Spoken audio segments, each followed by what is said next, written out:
নমস্কার বন্ধুগণ, আজকে আমরা যাচ্ছি সিটি অফ জয় কলকাতা।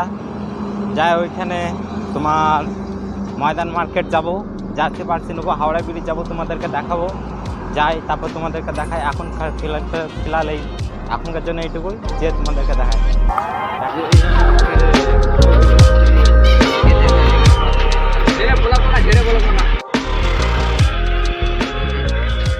আমরা চলে এসেছি বর্ধমান স্টেশনে। বর্ধমান স্টেশন দেখলা তুমি, তারপরে ট্রেনে বসবো। ট্রেনের আর 5 মিনিট আছে, 5 মিনিট পর দেখা যাচ্ছে।